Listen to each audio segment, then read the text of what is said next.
Hello, everybody. We have, as usual, our students of TES here in Zoom, and you have all joined us in YouTube. And this is our 15-day crash course. This is a very special day because it is today that we came to know that the exam is on 13th October. We have been waiting for this exam. Look at it positively. You have ample time to prepare for going to the exam center and all that. And also, we have ample time for revision. We are there with you. After a 15-day crash course, there will be more videos and everything. I am doing storytelling videos. I think you're not watching. And there are so many people from TES making questions and teaching and doing all the necessary things to make your preparation easy. Today is a very special day for another reason, because my fulfillment as a teacher is again, coming into a reality. So many students have passed, so many students have become professors, so many people have become entrepreneurs, edupreneurs like me. Wonderful.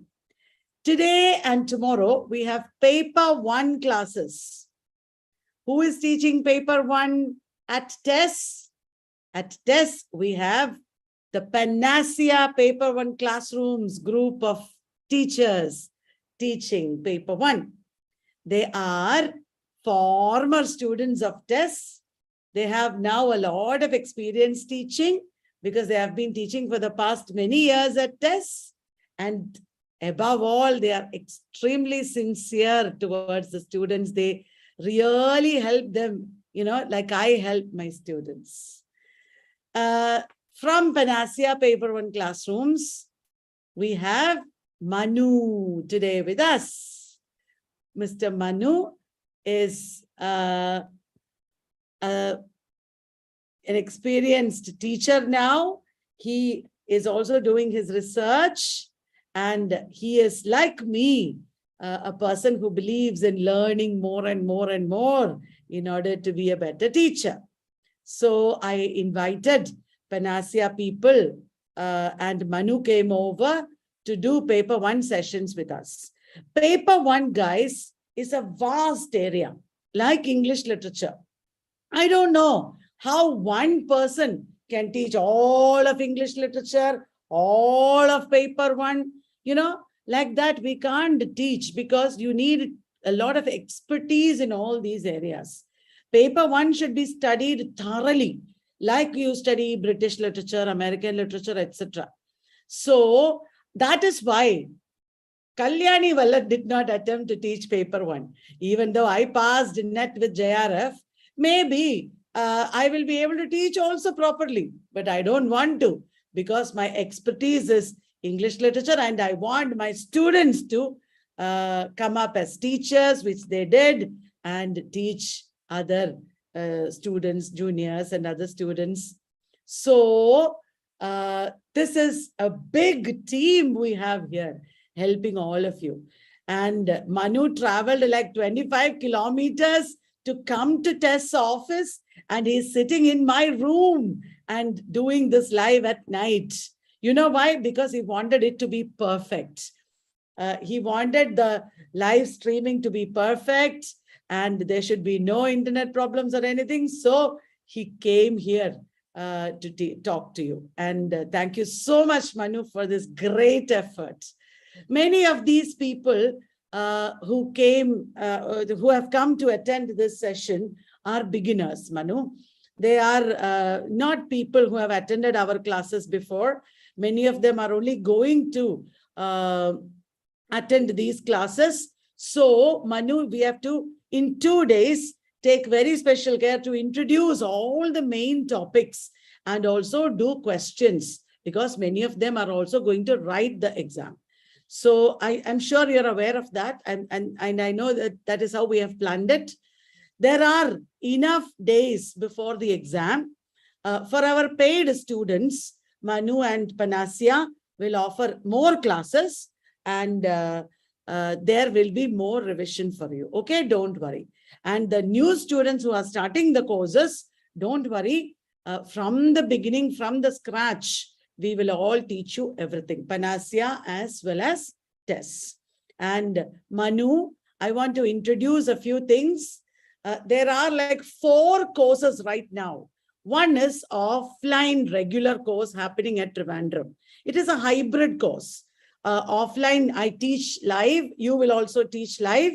And there are also online revisions and online recorded sessions, etc. So that is offline classes at Trivandrum. Secondly, we have online, completely online classes, which are live. We interact with students, we clear their doubts, and we motivate them. And so many sessions. When ordinary coaching centers teach like 180 to 200 hours, we teach like 600, 700 hours. This time it's going to be more than that because we have 5-6 months before the next exam. I'm so excited. Manu, there are also 2 more courses that we have introduced where Panasya would be having their role also. One is we have recorded classes from previous batches. A lot of people these days have financial problems, time problems. They have to work as well as study. For all those people, we are giving these recorded classes, but regularly we will have live sessions. Not as many as the other course, not every day, but every week or every 2 weeks, we should give them revision sessions for paper 1 and 2. That is for recorded sessions. The payment or fees will be much less. Okay. And Manu, our biggest community of students is the people who are studying in YouTube. Even though they are free, they are not doing a paid course, they are equally important for us. And we value them a lot. So from this time onwards, we are going to offer a free registration for the students in YouTube. They can also be there in our group, in our Telegram group, which is a Vallath Test public group. And we can have some quizzes and programs for free, of course, for the free community of students also. Now you will ask me, then why are we doing paid courses? Why should we pay at all? Free courses there, then let us do free course. In free course, the focus will be on self-learning. We will only tell you how to study. You will have to do your studying. In paid course, there will be a lot of teaching and extra support. That is how it is. In all these courses, Panasya Paper 1 classrooms have a big role. And I hope this time we will have our printed material also. So thank you so much, Manu. Over to you. Thank you, ma'am. And my dear students, I hope some of you already know me, and others who don't directly know me at this moment. I think ma'am has given enough introduction, and as she just said, have traveled. It's not actually 25 but 95 kilometers. It is from the adjacent district, so that I need to make sure that no technical issues should arise in between these sessions that is going to happen today and tomorrow evening. Okay, because as you all know, paper 1 is a vast area, very vast area, that we have almost 10 units. And these 10 units that we always complete by taking a 3-month full course that Panasya used to conduct independently for a few students, but also at TES we conduct courses. And for 3 months, like 3 hours per week, 3 or 6 hours per week, we take detailed courses. That particular thing that we need to confine at surface levels for these 2 days. So we have our own restrictions. So every minute counts. Okay, so we cannot pay for what technical glitches, everything. Okay, that takes a lot. So that manner we have prepared enough. I hope we have prepared enough for today. Anyways, thank you, Kalyani ma'am, for that wonderful introduction. And I owe a lot because it is a great privilege when I was a student right here to be a part. I have just dreamt, I haven't even dreamt of being a faculty here and sitting in ma'am's chair again and being a part of this faculty team. It's a great privilege, actually.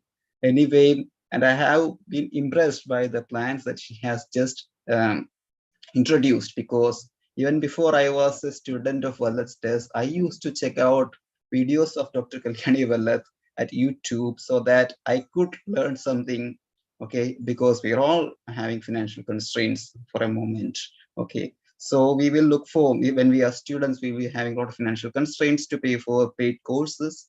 So we will be looking for YouTube lectures. So I know how much value it has, okay, for students, how valuable it is for students. So definitely, me on behalf of Panacea Paper on Classrooms, lend all our support for all the ideas put forward by Vallath's. And thank you for all the opportunities that you continue to serve us. Okay, so anyway, and I know many of my current students are already here. At the same time, many of the new students are already here, first timers, who has those students who have just passed post graduation, and still were like what just passed post graduation or even attended one exam while they were pursuing their course. Okay, but they were not having enough idea. They have just attended the course, and the others who are just completed post graduation the last sector, and they are preparing for the current exam. Okay, because exams didn't happen since last December. Okay, so for them, let me introduce you the syllabus. Okay, a brief syllabus of the general paper. Please let me know that the slides are changing. I hope it is changing. Okay, so can you see the syllabus slide here? Yes, yes, Manu, no problem. Okay, thank you, ma'am. Okay, so this is the unit-wise division of paper 1 syllabus. Okay, so we have 10 units, as you could see. Okay, and the name of the paper itself is Teaching and Research Aptitude. Okay, even if that is the name of the paper, we have other topics as well here. We have at unit 3 comprehension, unit for communication 2. You see even environmental issues, higher education, and mathematical data interpretation, everything counts. Okay, so whenever we hear about general paper or paper 1, we may have a we mistook it for like only mathematical and the sequential questions are there. No, there is a vast syllabus for it. Okay, so you see, in unit 1 teaching aptitude, we have a variety of topics to deal with, like levels of teaching, the characteristics of teaching, basic requirements of teaching that include the variables, dependent variables, independent variables, the types of variables, learner characteristics, teachers characteristics, factors that affect learning, classroom teaching, methods of teaching, then teaching aids, evaluation systems. Okay, so then higher levels of teaching that include even digital initiatives in learning. Okay,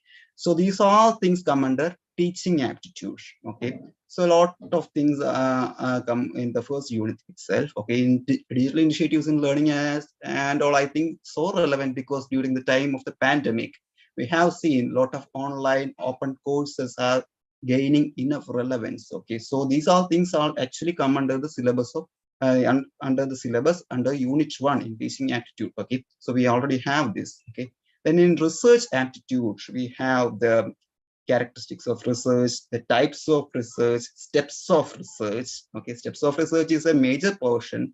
Okay, it's a thrust area because many times questions do come from that area regarding the sequence of the steps of research and all. We will talk about it while we are discussing about the focus areas. Okay, then methods of research, research ethics. That is quite common these days because many universities have introduced a course for research scholars. As a research scholar, I do know because we need to compulsorily attend a course on research and publication ethics these days. Okay, if you are research scholars. So research ethics is a major part of our syllabus. Then the terms and the events related to research. You know about seminars, symposiums, workshops. These things we have already heard. But if we are given a question to differentiate between all these things, we will be puzzled for a moment, right? For a second, okay, even if we have attended many of these, we have that kind of difficulty or a confusion to describe the differences. Okay, so you need to know about them in detail before attending the exams, because questions do come from that area. Okay, then citation formats. As postgraduates, you already know about, especially students of literature, you have heard about MLA format, modern language association. That is not the only citation technique that we already have. We have APA, Chicago, a lot of things that we have. Okay, so these are also come in our syllabus in Unit 2, Research Aptitude. Comprehension is an area that we need to practice by ourselves. You know what comprehension means. We will be given a passage, okay, and by reading the passage, we have to answer a lot of questions, okay. So we cannot predict what kind of passage that they might give, and a teacher cannot teach how to read a passage or how to answer the questions. Okay, it comes from constant practice. Okay, we should read a lot of comprehensions by ourselves, then we have to answer such questions. Okay, so through constant practice, those students who have difficulties in language from other subjects, especially not in English, from other subjects, they need to practice a lot in comprehension passages. Then communication. Okay, types of communication, characteristics of communication, elements in communication. Okay, we have sender, receiver, such elements are all there. Okay, elements in communication. Then classroom communication, barriers in communication, mass media. Okay, these all things come under communication portion. Okay, Unit 4. Then in Unit 5 and 6 is a major hurdle for many of the students: mathematical reasoning and logical reasoning, and even 7, data interpretation. Okay, seems so confusing, but we have a lot of tips and tricks involved to reach the answer. Smart work is required to tackle these questions. Okay, we'll deal with those things efficiently. We used to deal with them in our full course. Okay, we have efficient faculties dealing with all these portions. Okay, anyway, for in this 2-day course, I will try my best to give you some tips and tricks in this mathematical reasoning and all, because we have very limited time. We have to deal with all these 10 units, at least at the surface level. Okay, so we will deal with those things also. And in ICT, information and communication technology, we have the generation of computers, types of computers, then digital initiatives in learning. That just like we have dealt in teaching aptitude, we have to deal with ICT and governance as well. Then basics of internet, emailing, abbreviation, general abbreviations, sometimes they used to ask. Okay, those things come under ICT, or information communication technology. Then comes people development and environment, where we have a very vast area. Like we have to deal with developmental strategies, these sustainable development goals, millennium development goals. We have to deal with environmental hazards, even government's new initiatives and projects that we need to be updated all the time, because it goes on changing. Sometimes it's renewable energy target for the year 2024, for the year 2030, from solar energy, what is the target, wind energy, what is the target, such things that they used to ask at times. Okay, then natural hazards, name of cyclones that hit these parts of the country at these timelines that we need to address, we need to remember forever, because cyclones have been hitting the country like anything. Okay, lot of names that we need to by heart at times. Okay, so we need a bit of general knowledge too, at least at these moments, because sometimes they ask, sometimes they don't even bother. Okay, and in the December 2021 exam, you know what has already happened, because they have even included portions from zoology as well to confuse us a lot. Okay, so we cannot predict at times what kind of question that they sometimes introduce to confuse us. Okay, so we have to be so updated, and they are like, we are not supposed to repeat any of the questions that we have asked once. Okay, that kind of attitude they are maintaining at these days. Okay, they ask us a lot of money and they give us all the confusing questions anyway. That's not our concern. Anyways, we have to deal with all those things. And finally, higher education system, including governance, quality, administration. We have to go a bit more, like we have to deal with the education system in the ancient era. Okay, I think the students who know Grishma ma'am, she's has got enough expertise in that area. And in logical reasoning as well, we have to deal with Indian logics, okay, ancient Indian logics. So such things are already there, okay. You will try to touch all these areas, even at the surface level, okay, within these 2 days, okay. Anyway, it's just a beginning. We have many beginner students for general papers. So I think I will just touch upon 3 units today, okay, teaching aptitude, research aptitude, and communication, okay. So because we don't have to give a hell lot of information even at the first day, okay, you will get so tired, okay. Anyway, I think I will start with teaching aptitude first, okay. So that's our unit 1, okay. Anyway, you all know what's unit 1. Many of you, when you start studying, you will take the first pages of your books that you used to refer, and you see the teaching aptitude, uh, you will go into a lot of confusion. I know about beginners because I too was a beginner once. And whenever we just turn the pages of teaching aptitude, we see a lot of theory coming in our pages, and we will feel so confused. You don't have to be confused at all. Let me say, okay, we have a lot of things to deal with here, because in teaching aptitude, what are things that you should address first, okay. Some technical things are there, like this Bloom's taxonomy, everything. Those students who have attended Grishma's class, what you know what Bloom's taxonomy means, okay. So the such things are there. Levels of teaching is a very important area, because when we have gone through the previous question papers in 2020, 2021, even 2019, a handsome number of questions has come from levels of teaching, okay. Memory level, understanding level, reflective level of teaching. I think this previous students remember, okay, what is memory level of teaching, okay. Then primary level teaching, okay. Understanding level is UP school and LP school, so this high school level teaching, okay. We understand things and we just reproduce. Reflective level of teaching is college level teaching, okay. That interactive learning, okay, that levels of teaching is very important. Then learner and teacher characteristics. What are the characteristics of a learner? They might ask questions like, which among the following are the characteristics of an effective learner, okay, or an effective teacher, effective teaching characteristics that they might give, like code like questions, okay. A lot of codes will be given, and we have to select the correct code, okay. Such questions can come.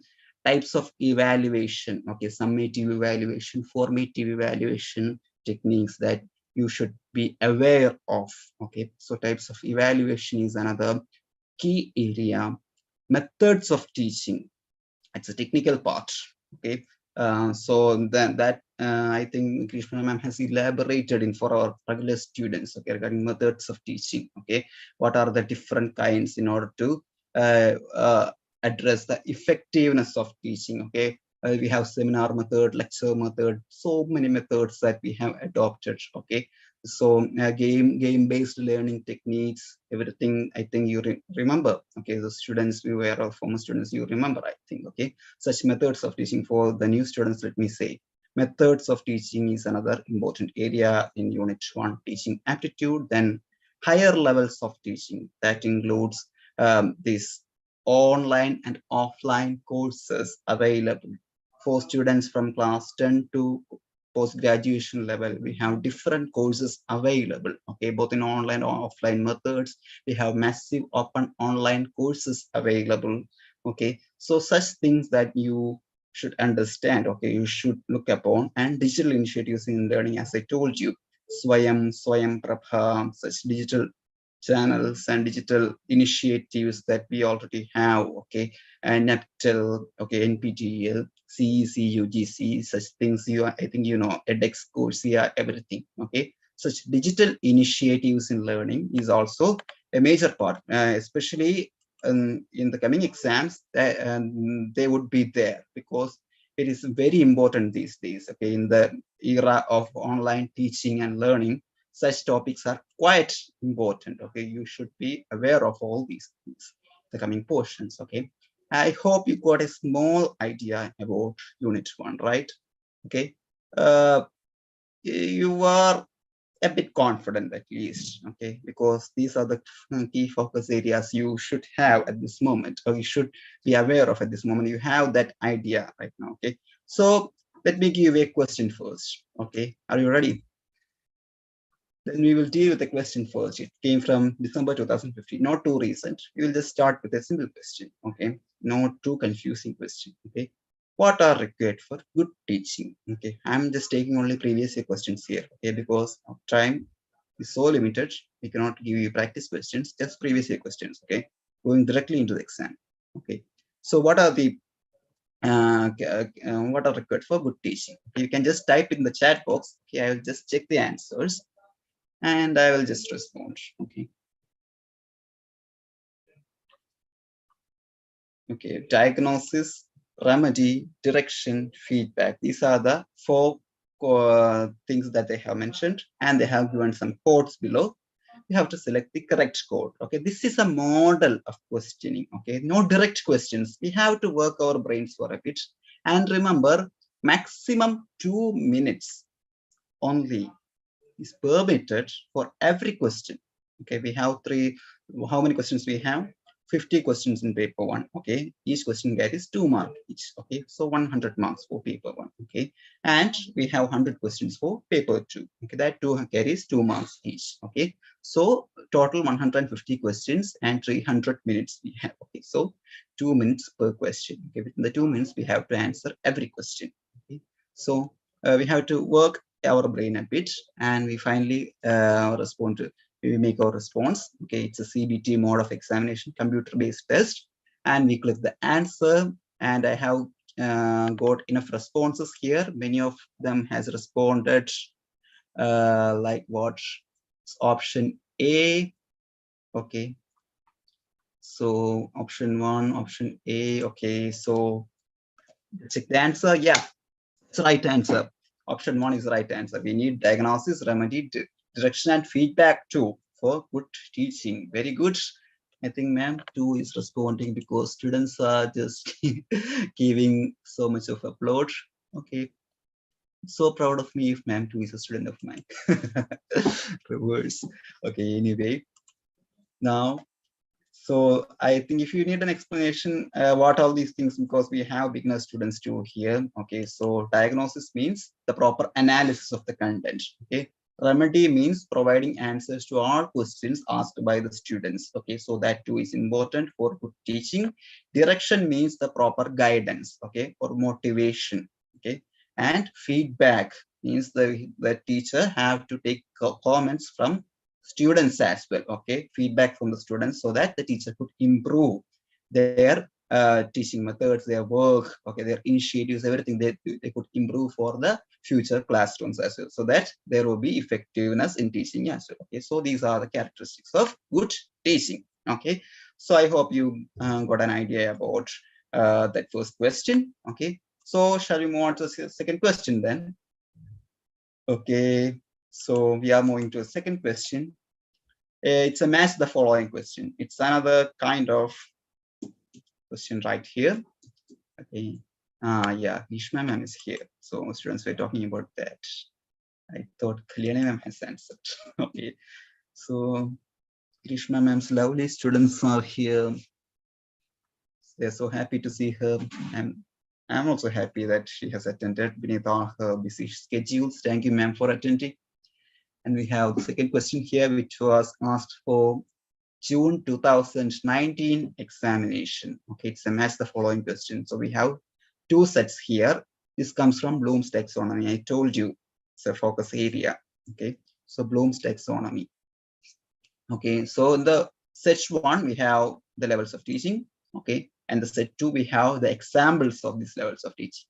Match with proper examples. Okay, what is understanding level, what is memory level, what is analyzing level, what is creating level, you need to know. Okay, this is the importance of working the previous questions, because some additional points will also be there rather than the things that we learned in the classroom. Much more things that would be there in the question papers as well. So you have to work out with the previous questions. That is quite important. Okay, so in a way we have got like 28 responses in the chat box. All responding, it's option D or option 4 it is. Okay, we will check the answer first. It's option 4, that's the right answer. Very good.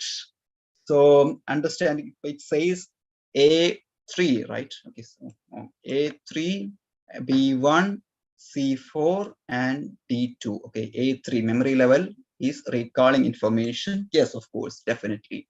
Understanding level means 1, identifying the examples, the given concept. Okay, so we are understanding things. Okay, then C4, that is analyzing level, means isolating information into parts. Okay, analyzing, analysis, proper analysis. And creative level means 2, generating new ideas, creativity. Okay, from the description itself, we know what it is. Okay, so we are moving on to the third question. That is a June 2020 question. Okay, even if it is June mentioned, that exam was actually conducted by October 2020. Anyway, this is question. An open classroom environment marked by sharing and caring by the teachers and students in their interchanges. Okay, which level of teaching it is? Sharing among the teachers and students. So what level of teaching it is?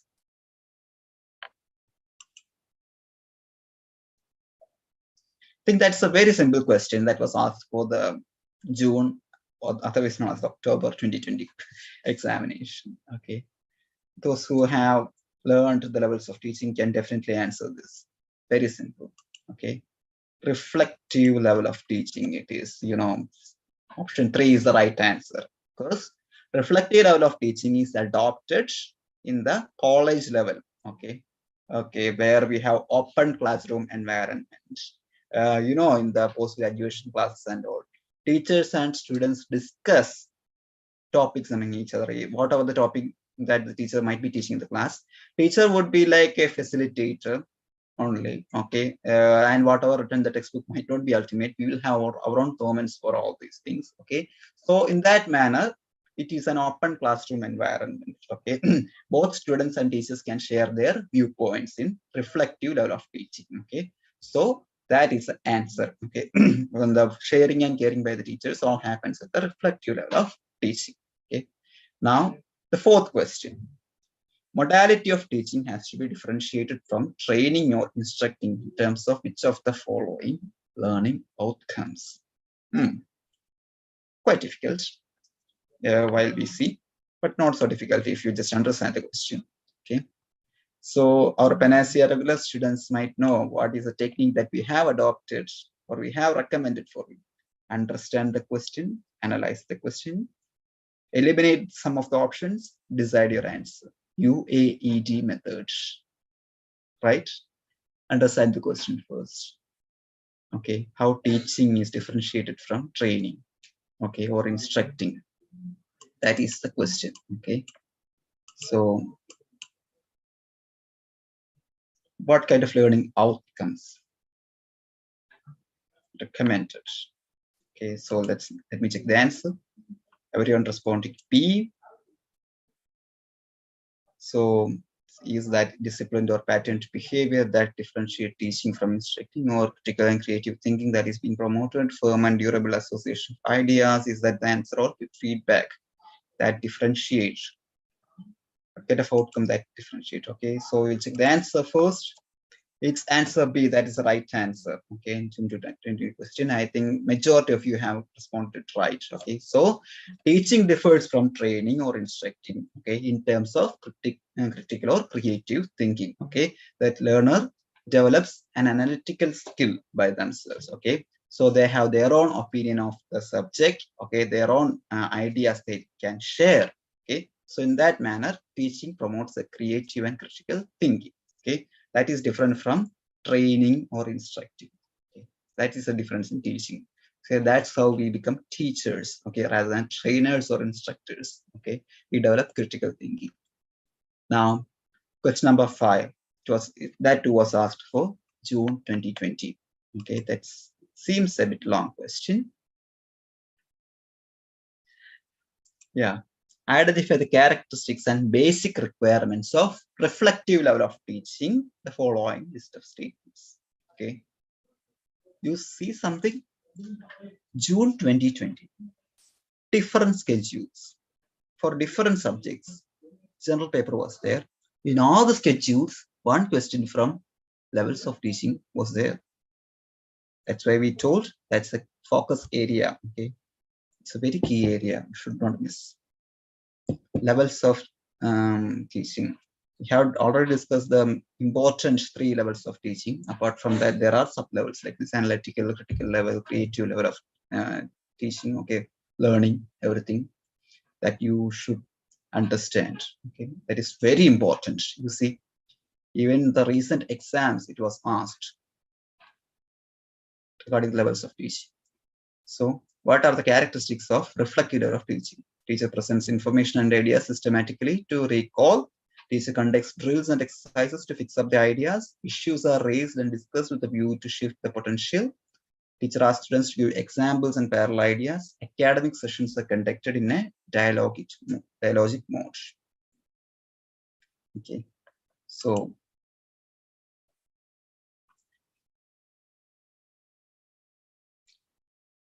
I love different answers because I have the scope for discussion.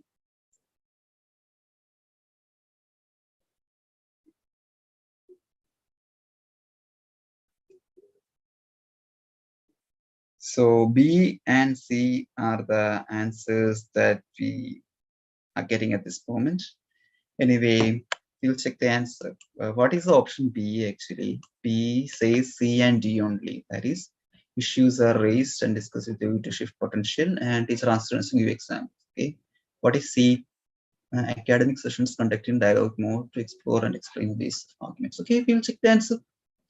Don't worry. We have the answer right here. That is C. That is the right answer. It says C and E are the correct options. Okay. I think I will just use these options where you have the codes in alphabetical order and the options I will just change into number mode so that confusion would not be there. Okay. Okay, I will do it tomorrow for the tomorrow slides that we prepare for tomorrow. I'll do it. Anyway, that's the right answer. C and E. Okay. So yeah, don't worry if you have any kind of confusion.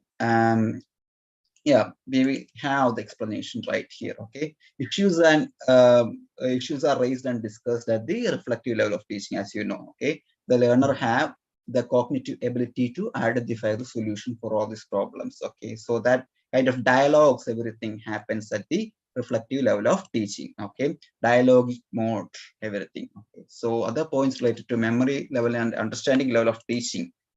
For those new students, you say memory level means our primary class teaching. Okay, the teacher might present information. Okay, they will teach you some things, you will reproduce. Okay, you will chant along with the teacher. Okay, you will sing along with the teacher in nursery rhymes. You sing along with the teacher. You don't think anything critically. Okay, you don't think, okay, for apple, B for ball, C for cat, and D for dog, the teacher says, and you just reproduce the very same thing to a teacher. Okay, that is memory level of teaching, just memorizing the facts. Okay, we are systematically recalling everything from the chronological manner. Whatever the teacher says, that is ultimate for us.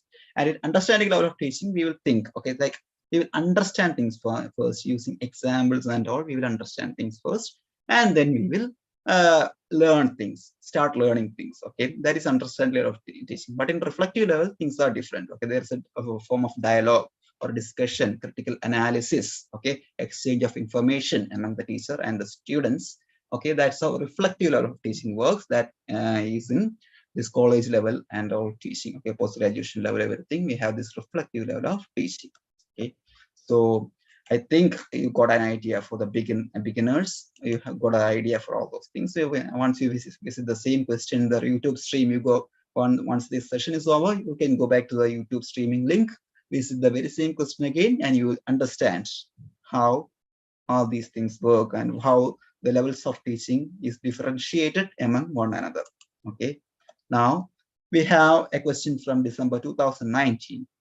Academic performance of the students is determined by what? I told you learner characteristics is a focus area. Okay. You see, December 2019, there was a question like this regarding learner characteristics. Okay. Academic performance of the student is determined by what all things? Is that intelligence, motivation, physique, or gender? Okay.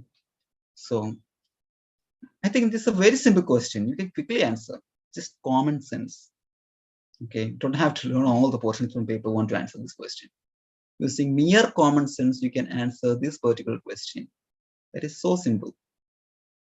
Even if you are a person who is attending the examination for the first time, you will definitely know, as we have here the option 1, A and B, that many of you responded, which is indeed the right answer, because physique or gender would not determine a good learner. Okay, it is his capabilities, his potential, his intelligence, okay, the kind of motivation he has obtained, that gives all the performance, that gives all the story, right? That's the right answer. I think you don't need separate slide of explanation for that simple question, right? I haven't. Okay, we don't have to waste a lot of time explaining such questions. Question number 7, again from December 2019. Identify the factors affecting teaching related to positive learning environment in an institution. Learner characteristics we have already discussed in the previous question. Now, teachers' characteristics and the positive classroom environment, positive learning environment. So characteristics in learning, characteristics in teaching, learner characteristics, teacher characteristics, okay, learning environment, everything is important. So what are the characteristics of positive learning environment? Extent to which teachers make clear presentations for sharing and open discussions in the classroom. Teachers' mastery of the content as reflected in answering students' questions. Frequent use of positive reinforcers,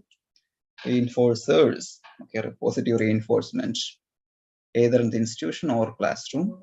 Availability of teacher and his or her guidance, okay, or their guidance, irrespective of any gender, anyone can become a teacher, not his or her.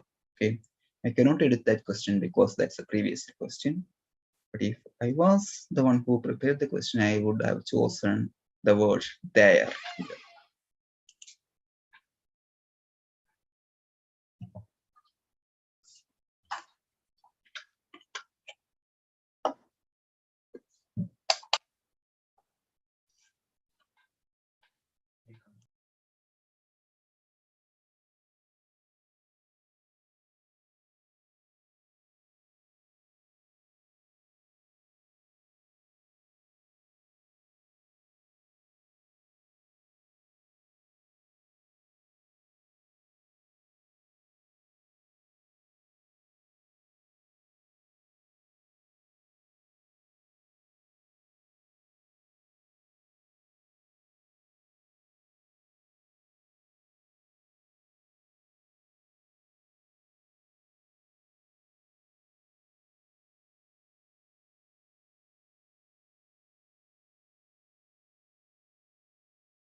Students, what were your responses?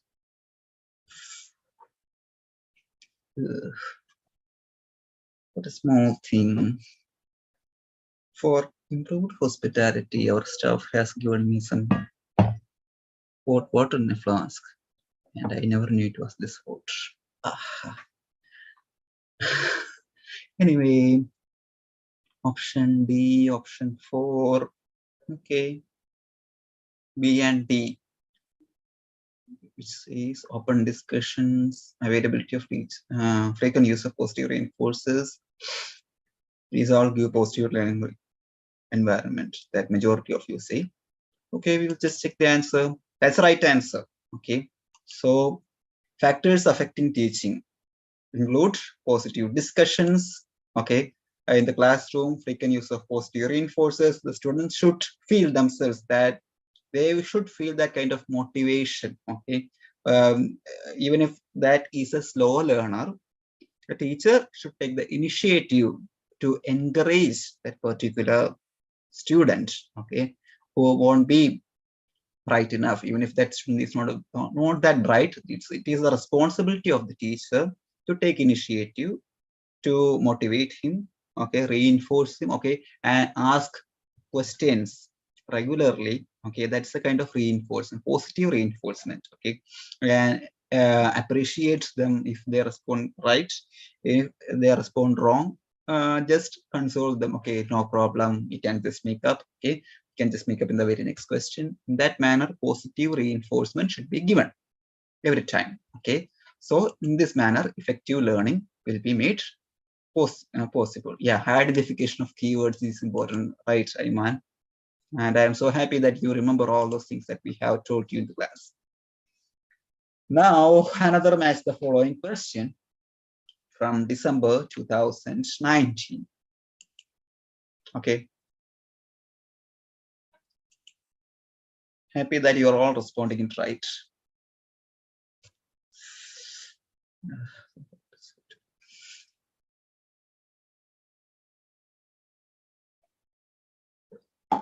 Didn't expect this. Okay. So, as the following, study skills with their effective learning techniques. Even if you are confused with all these tight terms, don't have to be worried. We have explanation for all these things, okay? That's why I have included explanation slides too here. Because I know as a student how much frightened we will be when we see such questions. Oh, what are these terms? Oh, God knows what. That fear should not be there. Okay. It's very simple. Elaborative interrogation, practice testing, self-explanation, interleaved practice. Such terms would be there, but don't be. Just give a try. That would be the most possible answer. Okay. So at the left-hand side, you have the study skills. Right-hand side, you have the learning techniques, and you have to match among themselves. Okay. What is elaborative interrogation, and what kind of learning techniques can be adopted for that? Okay. So have 20 responses in the chat box.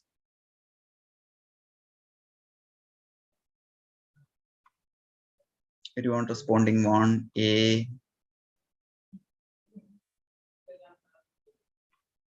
One A, one A, one A, one A.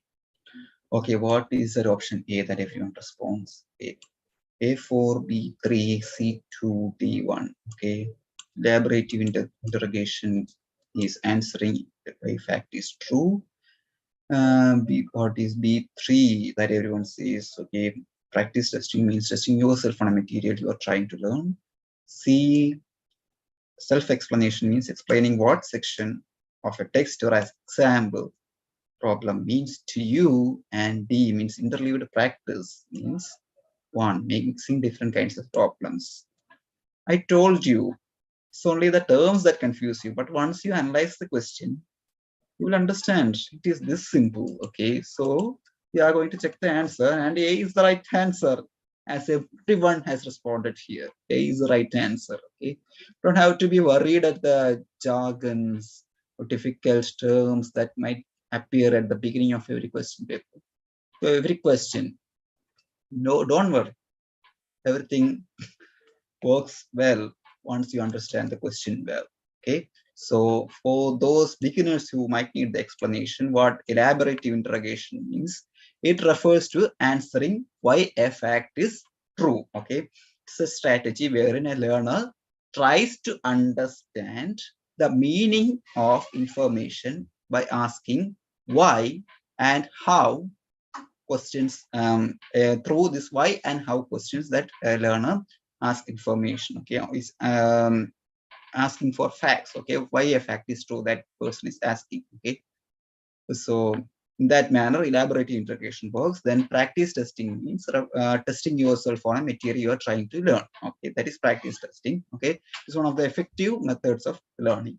Okay, self-explanation refers to explaining what a section of text or example or a problem means to you, and interleaved practice refers to mixing different kinds of problems together while studying. Okay, so even if there are two or more concepts there, okay, we will learn among themselves. So that is that interleaved, okay, mixing of different kinds of practices. Okay, that's how interleaved practice works. Okay, so now we'll move on to the Question number 9, December 2021, the recent exam that has happened. Okay, what is it? Oof.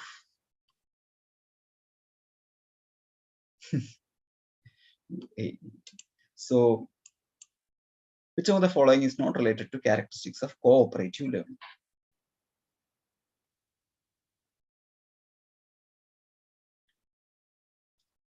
Experience that develop good learning and social skills. Students feel overloaded with too much of work in groups. Okay, building positive relationship with students, provide individual attention and assistance to one another. I told you, understand the question first and analyze the question. So understanding, we understand that the question is about the characteristics of cooperative learning. Then comes our analysis part. Which among the following is not related to cooperative learning? Okay, so we characteristics are given here, and we have to pick the odd one out that is not the characteristic of cooperative learning. That this negative factor sometimes we might not observe or detect at times, and we will run into wrong options. Okay, understanding, analyzing, and eliminating some of the options after that, and finally we will decide what is the answer. What experience that develop good learning and social skills. Students feel overloaded too much with working groups, building positive relationships, providing individual attention. So that what would be that one option that doesn't come as a characteristics of cooperative learning?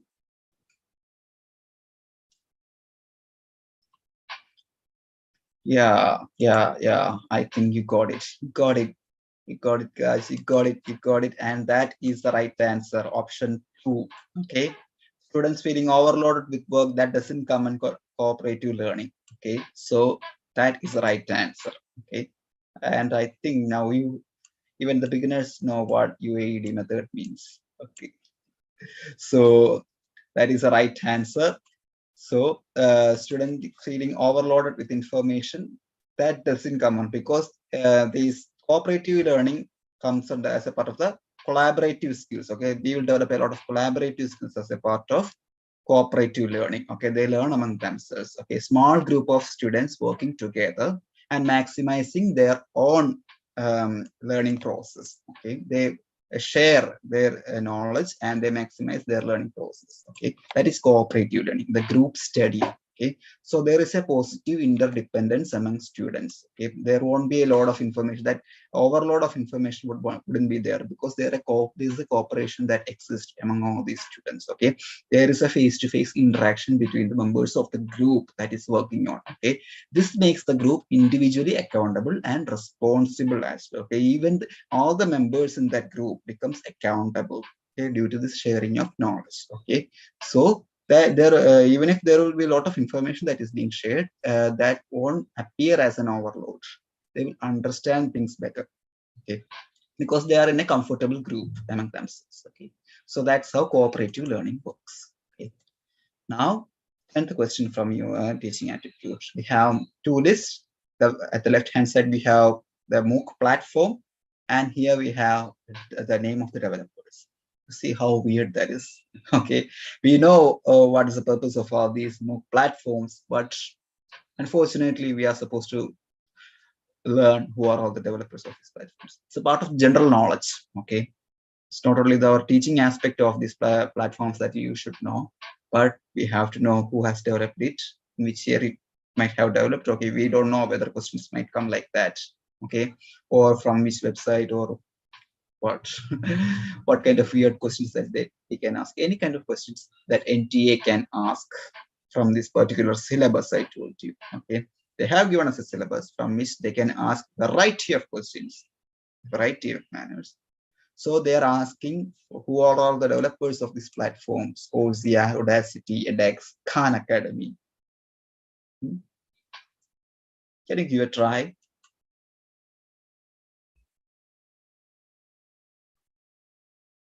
There is a lot of discussion that is going on in the chat box. And As I'm just busy with these questions, I don't recognize and I don't notice.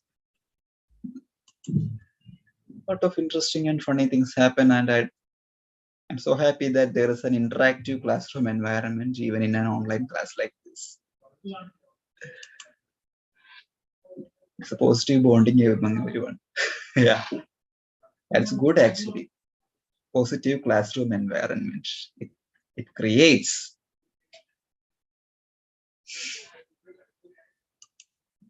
Array.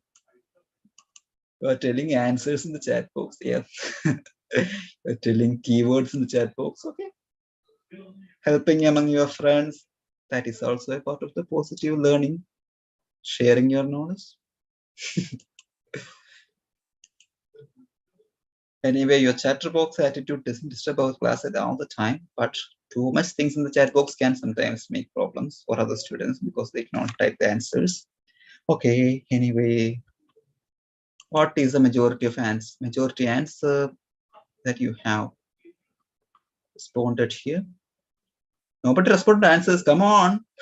Not only talking that should take place in the chat box. Come on, give your answers. Don't get distracted. Guys, you are distracting me as well with all these things. Don't do. Yeah. So I have seen some answers at the top. So for the others, yes, I have seen that you are done with your answers. I'm just asking for others as well. Okay, is that enough? Is that all? So it's option C that everyone responds. A3, Corsia, Andrew NG, and then Udacity, that is B4, Sebastian Pern, edX developed by Anand Agarwal, that you say, and Khan Academy by Salman Khan, you say. And that is keyword that you say, and we'll check the answer. That's the right answer, option C, because Coursera is a US-based massive open online course provider founded in 2012 by two Stanford professors, what kind of pronunciation? NG, okay, NG or what? And Daphne Kohler. Okay, this platform offers various online courses, certifications, and degrees. Okay, Udacity is another US-based online education company. Okay, by Sebastian Stern. That too was started in 2012. Okay, Sebastian Kern and David Stevens. Okay, edX, another American MOOC provider, that too started in 2012 by Gary Sussman and Anand Agarwal.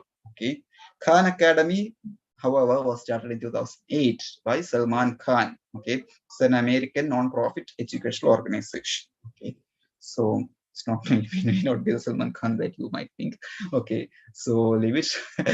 So this is the way that questions do come from teaching aptitude. Okay, you have to be aware of the focus areas. Okay, even if you have learned about all the MOOC platforms, okay, what is the purpose of all these MOOC platforms? Sometimes they might ask, who are all the developers of these platforms? Okay, so apart from learning about those platforms, you have to learn the history, okay, the developers, everything.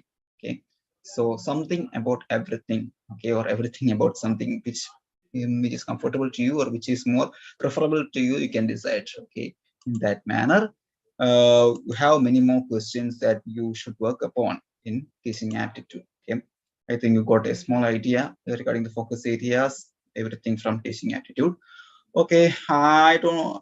Let me know whether you're overloaded with information, because we are already provided with very less time and we don't have enough time for to have breaks like in our regular class. Okay, if you can just sit back and relax for like a minute and drink some water, just like I do, that would be enough for us to have more questions from another difficult unit that you feel difficult, that is research aptitude. Okay, that many of the beginners used to complain. Okay, they don't understand a thing from this unit whenever they try to attempt questions. Okay, don't worry, we have solutions.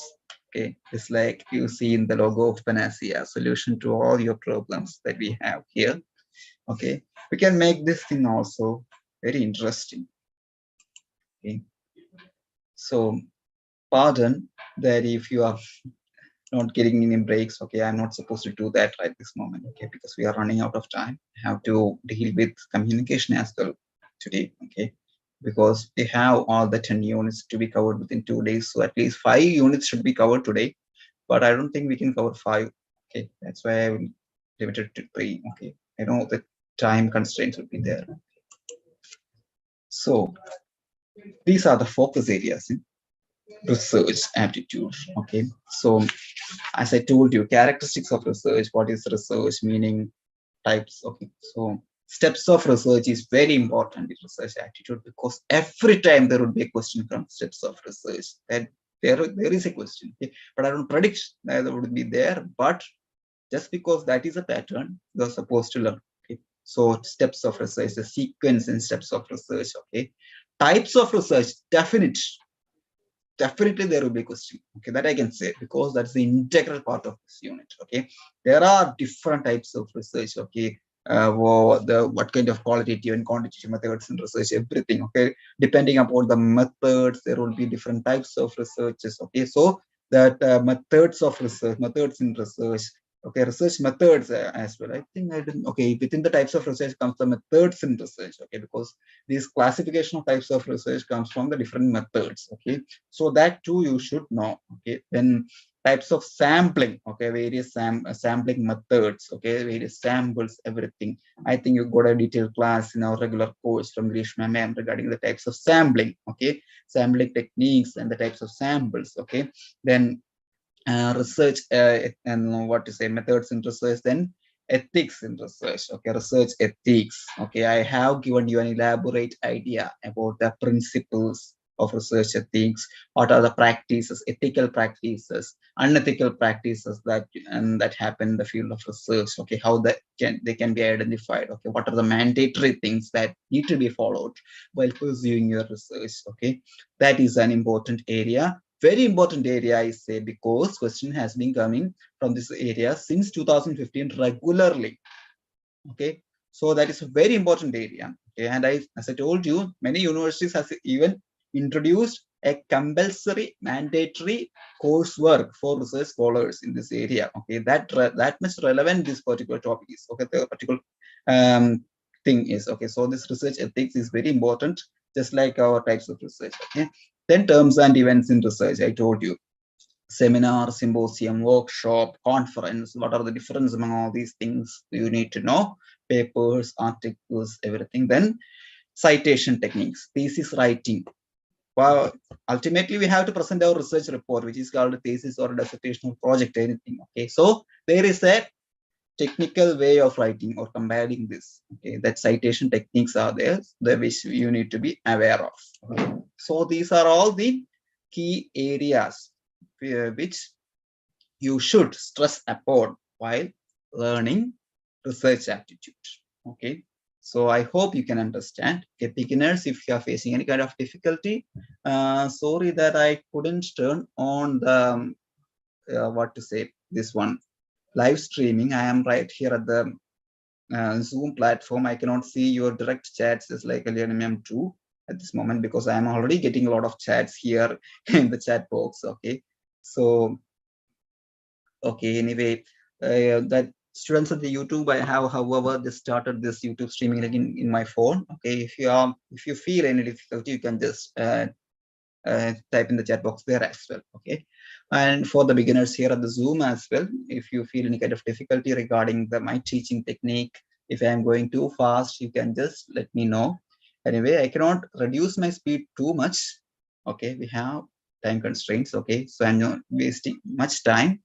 I'm just going to the question session again. Okay, I hope you can answer these things as well. Okay, now first question. What is this about?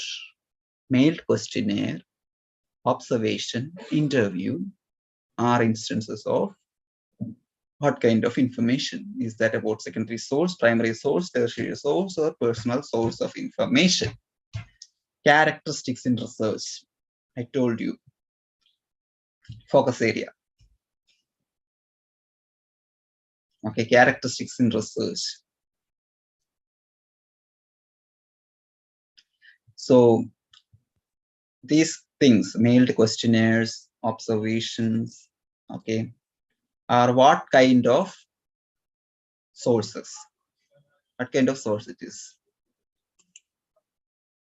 Let me see. Okay. At Zoom, everyone say it's primary source. In YouTube, some say it is secondary source and others say it's primary source. Okay, we'll just clear the confusion. First of all, we will just what to do first. I think one more response. Okay, first we will check the answer. Okay, I got enough at both these platforms. Okay, here comes the answer. It's a primary source. Okay, so some people might be having a confusion about why it's not a secondary source. Okay, I will just elaborate to you what are these primary, secondary, and tertiary sources. Okay, primary source means the first hand data collected by the researcher himself, okay, themselves. Okay, so it is referred to as a primary source. Okay, there are various primary sources. Okay, primary data can be obtained as questionnaires directly from the specimens or subjects. We can prepare questionnaires and ask them questions, take answers, take the responses. Okay, that is the primary source. Okay, we are directly dealing with the specimens or the subjects. Okay, so it can be called as primary source. Questionnaires. Okay, it's the primary source of data. Surveys, questionnaires, everything, survey data, everything comes under primary source. Okay, then secondary source means data that has already been collected by someone else. Okay, and it is later used by the researcher, okay, or the investigator for their own research by giving proper credits as well. That is a part of the research ethic. Okay, by giving proper credits to the original author, we are collecting the data from the original author and using it for our personal research. Okay, that is secondary source of information collected by someone else. We are taking it for our purpose and giving proper credits. Okay, so that is secondary source. Then tertiary source means information derived from both primary and secondary sources. Okay, that is called tertiary sources of data. Okay, so just like we know tertiary source, everything. Okay, primary, secondary, tertiary, things that you have learned in your social science classes, same kind of terminology applies here. Okay, personal sources include our personal experience and sometimes. Okay, for example, in my research, it's about cancer patients. Okay, so I have personal what to say, yeah, experience with cancer patients. Okay, so we have some things that we have having by our own. Okay, or some people, they might be doing some cultural studies. Okay, so they might have personal experience within their cultures. Okay, they come under personal sources. Okay, so I hope you got that idea. Okay, so okay, so thank you, Shipra, for that appreciation. Okay, so now we're gonna discuss second question here at research attitude. That is a question from June 2020. Okay, sequence of steps in scientific method of research. Steps of research. That's the area from which this question came. Okay, so we have to arrange these 5 points that are given here, 5 steps that are given here. That is jumbled. Arrange them in the perfect order.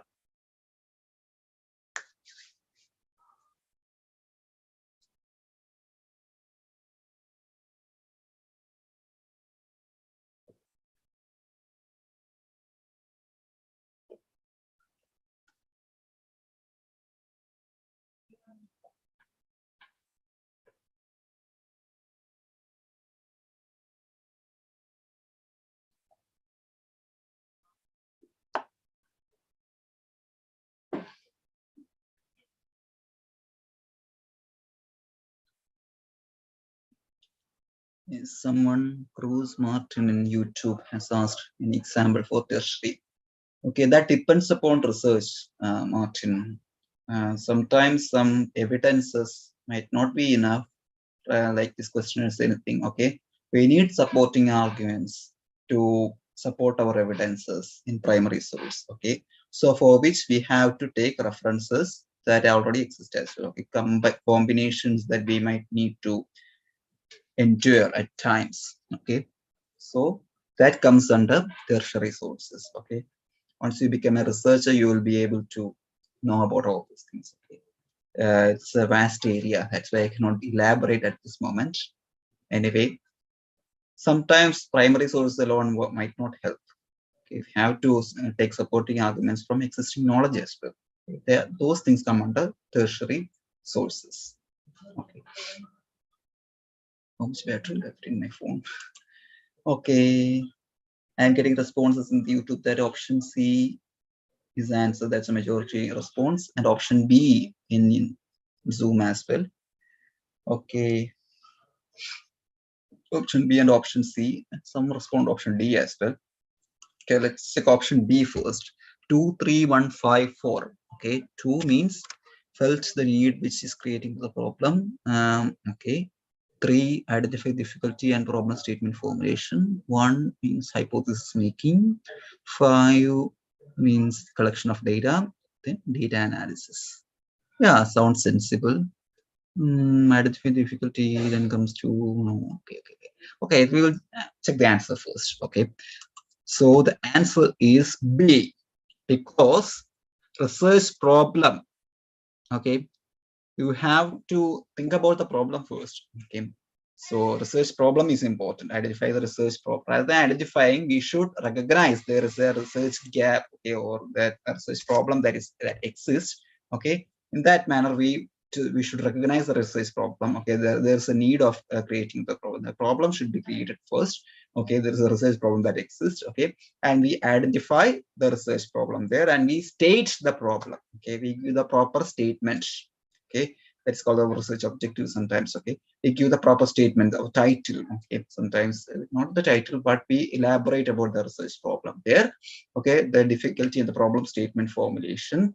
Then we go into hypothesis. Okay, tentative. That is a tentative argument that we put forward. Okay, that's called hypothesis. Okay, sometimes we say, and there is a what to say. For example, there is a need of, we might feel like there's a presence of water in moon. Okay, so regarding, we are going to conduct a research. Okay, regarding presence of water in moon. Okay, so what would be our hypothesis? We say there is water in moon. That is our tentative hypothesis. We don't know. While starting our research, we will be providing that hypothesis. Okay, we will work upon it, and finally we will analyze whether there is water in moon or not. Okay, even if there is no water in moon, that doesn't matter. Okay, it is called negative hypothesis. It will be called as negative hypothesis. We are just testing the hypothesis. Okay, hypothesis testing is a part. Okay, then data will be collected. Finally, this data will be analyzed. Okay, and we will find the right research report. Okay, data collection, data analysis can take place only after data. Data analysis can only take place after data collection. Okay, we should have collection phase. So that is the thing here. So now we are moving on to, shall we move on to that next question then? I think I have just given the explanation here. I think I just arranged it. Okay, much paragraph level explanations are not possible at this moment because you don't get enough time to read all these explanations. Okay, so I have just arranged it in the proper manner. Okay, so now another question from December 2019. Okay, in a thesis, format and styles of referencing have to be inappropriately followed. Okay, so in a thesis, we have a thesis here. There, the format, styles, okay, referencing styles are not properly followed.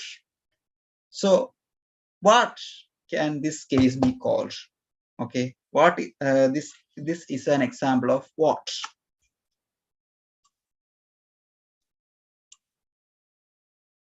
The Malayali students are here. What we say? Let me say. Okay, so what is technically it is called? Okay.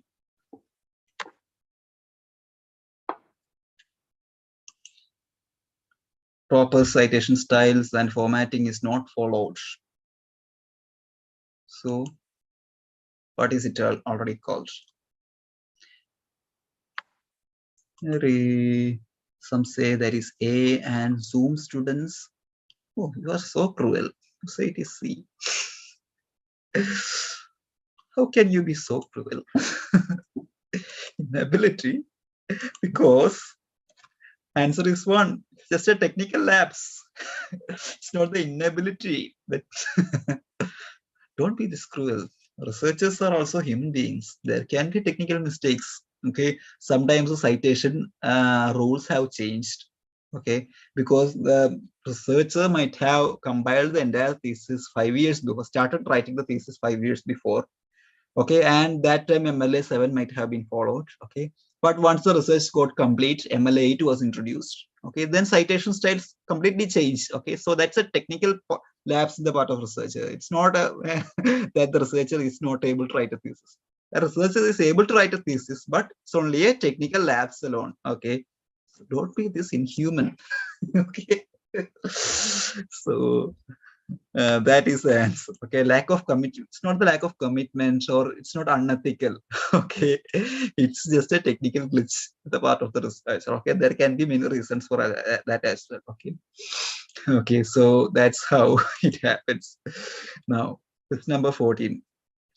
College teacher presents a paper in a seminar. The research paper cites references which are pretty old. Okay, references are so old. This situation can be described as what?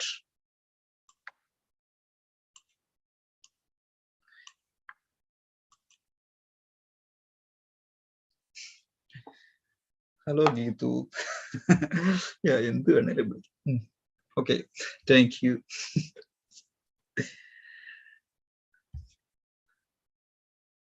YouTube streaming students are also enjoying it well. I can see some positive comments there as well.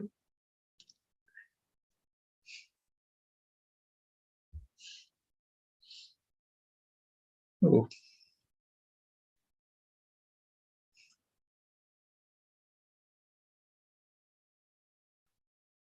Pronunciation. In a country like India, pronunciation is a big thing, because some parts of the country, some pronunciation is accepted, but other parts of the country, some pronunciation is taken weird. I don't know. Indian English has various resolutions. Okay. Anyway, let's discuss the question. Okay, so we are getting responses like 4, 3, C, D. Okay, so we will discuss the answer first. So we'll just check the answer first. It says 4. Okay, it's not academic ignorance, but the inability of upgrading the research source. Okay, upgradation is important. We have to be updated. We have to stay updated once we are a research scholar. Okay, with our topic as well. That should not go outdated. Okay, even after 5 years, it should be relevant. Okay, the age-old sources, citing the age-old sources won't alone will help, because there might be newer studies going on the very same topic. Newer resolutions might have come for the very same thing, very same attitude. Okay, so all the things. Okay, in the, as you all know, earlier we have only relied on books. Now we have video sources. Okay, even now studies have been taking place regarding the web series. Okay, Scandinavian web series, everything we have. Okay, so such things that can be taken into consideration. And one of my fellow scholars, while I was doing my MPhil, she while we in MPhil we have a coursework. Okay, the 6-month coursework we have. So we had a seminar on contemporary literatures, and she was discussing Beljar. And while discussing Beljar, she has even taken sources from Facebook posts of some renowned authors, recent Facebook post of some famous authors too. Okay, so there are all sources can be included. Okay, so that is a part of our updations. Okay, we are staying updated with our sources. Okay, so in that manner, we have to update in our research. Okay, then only we will be called a perfect researcher. Okay, so anyway, okay, so wait. Okay, so we are moving on to the next question. Anyway, sorry. Okay. So this is Our next question. Oh, sorry that I could answer at the very first moment itself. Okay, understand the question first. I didn't see that. So experimental research. The question is regarding the types of research. Okay, experimental research based studies the observations derived from each of the following variables. Okay, so the question is regarding experimental research, for which we have to know what experimental research means, and we have to know the types of variables. What are the types of variables? What is independent variable, dependent variable, intermediate variables, moderator variables, control variables, everything that you need to know. Okay, then we will discuss the answer. Okay,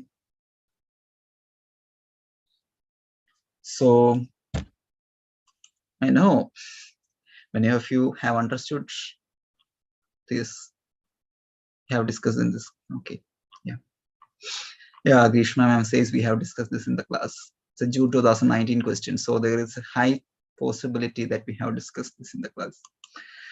Okay, so B in the YouTube, B in Zoom as well. Some says A as well. Okay, so we are going to check the answer now. That is B. Okay, so experimental research studies dependent variable is considered for statistical analysis. So for that, for beginners, let me say what is experimental research. Okay, in experimental research, a variable that measures the effect of manipulated variable is called the dependent variable. Okay, and moderator variable means that influences the level, direction, presence of a relationship between variables. Everything comes under moderate variables. Control variables are held constant or a limited period of study, that are called controlled variables. Okay, for example, temperature for a for a scientific process, temperature is held constant. Okay, they are called controlled variables. Okay, so such variables are there.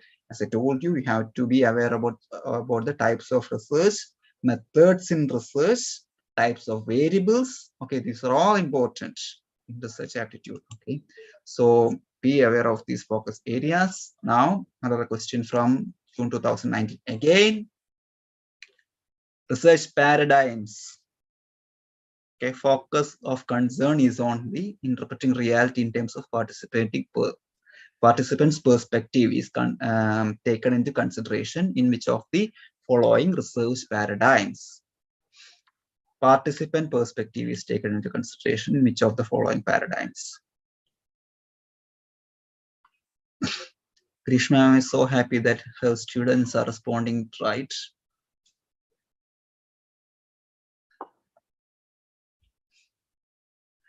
Anyway,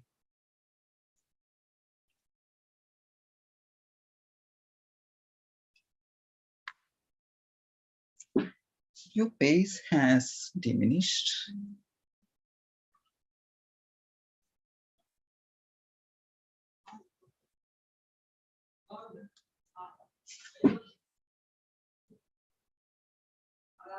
Manu, let's move a little faster. Okay, okay then. Okay, then so we are going to discuss the answer at this moment. Okay, so it's C is the answer, because ethnographic research means where we have the quality. It's a qualitative research. Okay, cultural perspectives, everything that are discussed. Okay, so that is ethnographic research. Okay, so moving on to the next question. Okay, the scope for violating research ethics. That's a question from research ethics that was asked in June 2020. Okay, research ethics is considered to be relevant in respect of which of the following stages of a research study. Okay, again from our focus area, that is research ethics. Okay, so which among the following stages in the research where there's a scope of violating research ethics is higher. Okay, it's considered to be relevant in respect of which of the following stages of research study. Okay, so read the question first. Have bells ringing. Okay, speakers.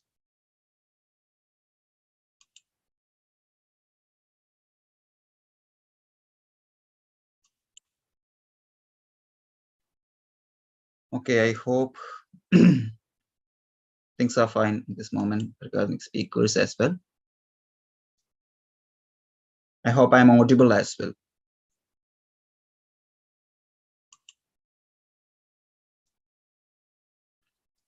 Okay, we will check the answer first. It's answer A, 3 and 5 only. Okay, that's B and C. Okay, so C means analyzing and interpreting research data and reporting the research findings and using the same as a basis for policy formulation. Okay, so these are come under the violation of research ethics. That's a very important topic. Okay, research ethics and violation of research ethics are so important that you should work upon. Okay, can just go through these questions in the live stream again. Okay, if you go got the got these answers. Okay, even if that's right or wrong, you can just go through the streaming again. Okay, I think I don't have enough time to explain all those things. Okay, I have to complete this topic too at this moment. Okay, within few minutes. Okay. So in communication, that is our unit 4. Unit 3 is comprehension. As I told you, that takes a lot of practice, personal practice, individual practice is important in unit 3 comprehension. Rather than lecturing anything about comprehension, it takes a lot about practice. Okay, so in the crash course, we have limitations in discussing comprehension. Anyway, we are moving on to unit 4, that is communication. Okay, so in communication, what are the focus areas? If you ask me, I just tell elements in communication. That is the sender, receiver, called the encoder, decoder, or the message, feedback. Okay, such things that comes in elements of communication that you should look upon. Okay, the features of communication, types of communication, the characteristics in types of communication, then types of barriers in communication. Okay, the noise, physical barriers, semantic barriers, lot of things, cultural barriers. Okay, context classification is there. Okay, that also comes under this. That's a focus area. Then classroom communication and effectiveness of classroom communication. Regularly questions are being asked from this particular area. Okay, then communication models. Okay, that is also an important topic. Then mass media on the society. Okay, this Agashwani and the new initiatives by TRI, everything that comes under mass media society. Okay, so these are some of the focus areas that we need to discuss upon in communication. Okay, I hope I have just elaborated about that in the beginning of the class. If you have any doubt, you can just go through the beginning of the class in the YouTube video. Okay, if you need an elaborate idea about that. Okay, so we are moving on to the first question. That's a simple question though. Okay, internal and external factors that affect the message reception by the students in the classroom communication is known as what? Factors affecting the message reception. Okay, students have to receive some messages, but there are some hindrances. Okay, so what can we call them in the classroom communication? Of course, okay, disturbances or interference, that's a barrier. Okay, which is called a noise. Okay, that is a communication barrier, of course. Okay, you don't need a further explanation for all those things, right? Okay, anyway, next question, bit more simple, a bit more levels up.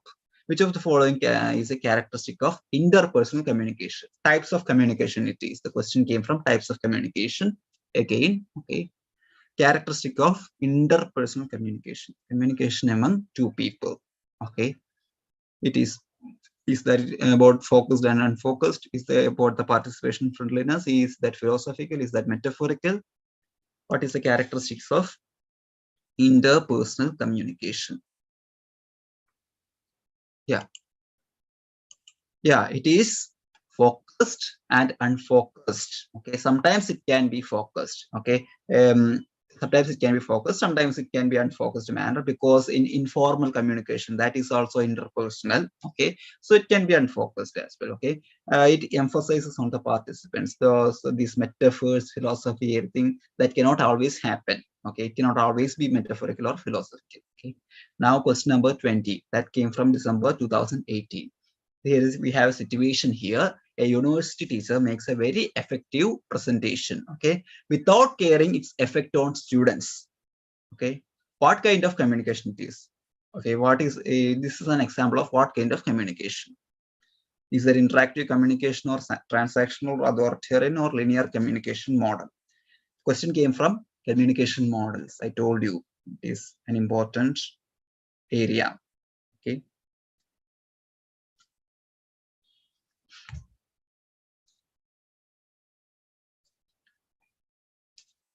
What?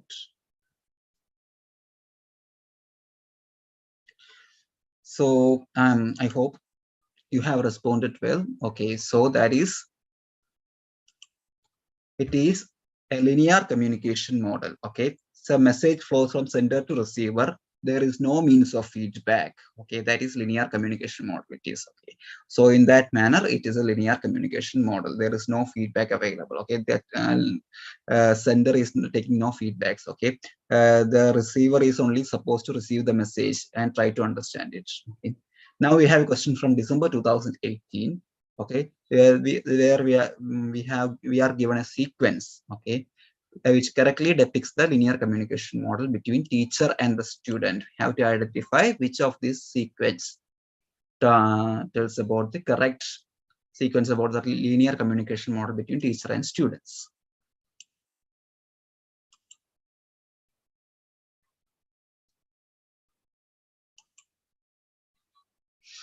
Okay.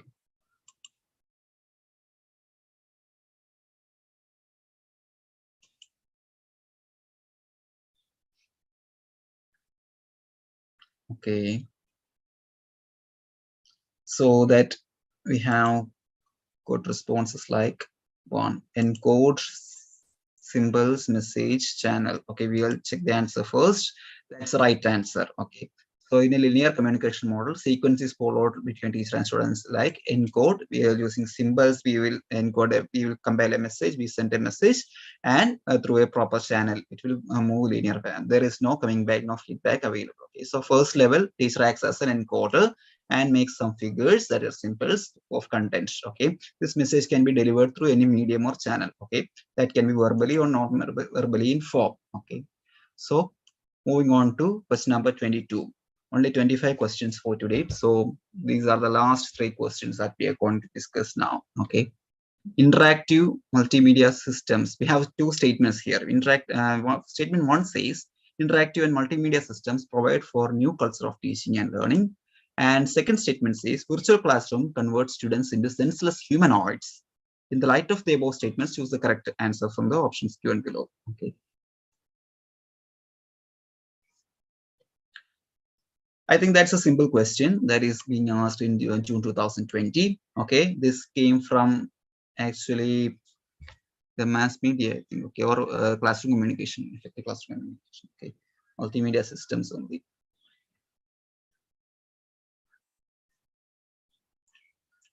Okay. So what is your response? Okay, we'll check the answer first. Statement 1 is correct and statement 2 is false. Technology is not making, or virtual classrooms is not making students senseless humanoids. That is evident in this class as well, because you are making comments, you have your critical comments, you have your doubts. Okay, you are not humanoids. Okay, you have your senses. You even correct your teachers at times. Okay, so you have senses. Okay, you are not senseless. So that statement 2 is false. Okay, very good. Another question from June 2020. Correct sequence of media production process. Mass media. Question from mass media and communication. Okay, media production process.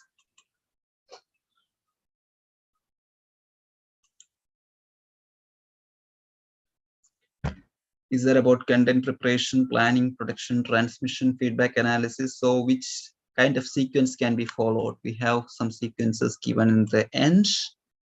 So what do you think is the correct sequence of media production?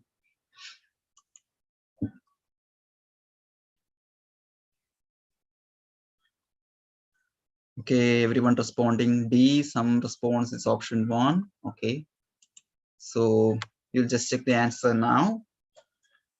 It's option D, that is planning, then comes content preparation, then comes what?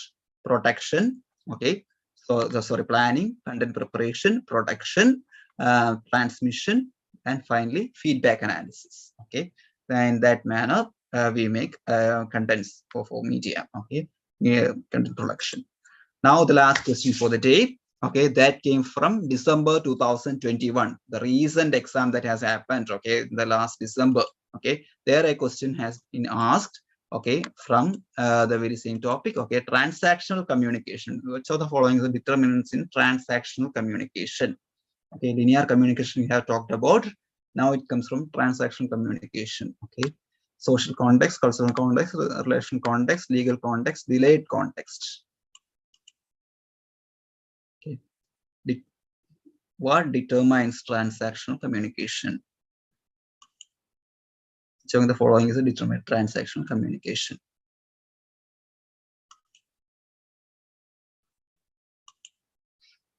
Okay, what is the response? What everyone says B, E, A. Okay, multiple responses, different responses. Okay, we'll check the answer now. It's option B, A, B, and C. Social context, cultural context, and relational context are the determinants in transactional communication. Okay, so transactional communication is a for model proposed by Bernlund. Okay, this is a basic premise model that individuals are simultaneously engaged. Okay, transaction. Okay, from the term itself, you understand. Okay, in sending and receiving messages. That's why it is called transactional communication. Okay, this generates social realities, cultural, relational, and social context at the same time. Okay, so what the factors or determinants in transactional communication model are social context, cultural context, and relational context. So social context means the rules and norms through which society decides the way people should communicate among each other.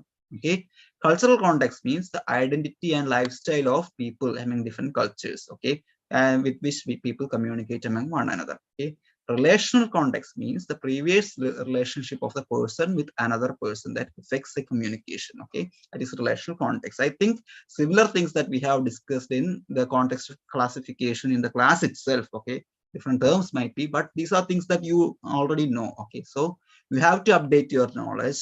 You have to reach more from your topics right now. Okay, make your own research from these areas. Okay, we have discussed context classification or regular classes as well, but we have discussed, like, I think this transactional context is a particular term that we didn't tell in the class at times, but this actually comes from our context classification. Okay, so that updation in our knowledge is very important while learning this paper 1, teaching and research aptitude, that you should know first. Okay, so I hope you got enough for the day. Okay, I think like, oh, I think I have got some mistake. Okay, okay, one more question. Okay, one more question.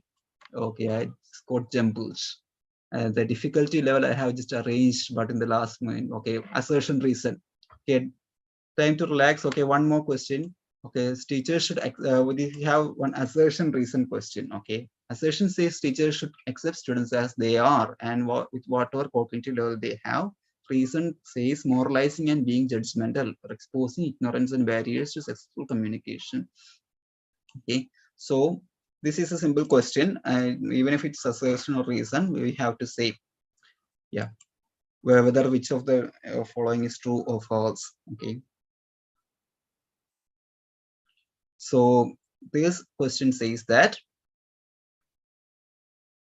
okay, so the answer is C. Both A and R are true, but R is the correct explanation of A. So, okay, I think we got the correct answer. Okay, so however, let me say, teachers should accept students as they are, whatever the conditions be. Okay, therefore, moralizing, judgmental, exposing, or ignorance are barriers to successful communication, just like our teachers has taught us. Okay, these days. Okay, we know a lot of things as students. So that is all about your session today. So I hope you got enough from this session. Okay, like so certain things from the 3 units that we have discussed today.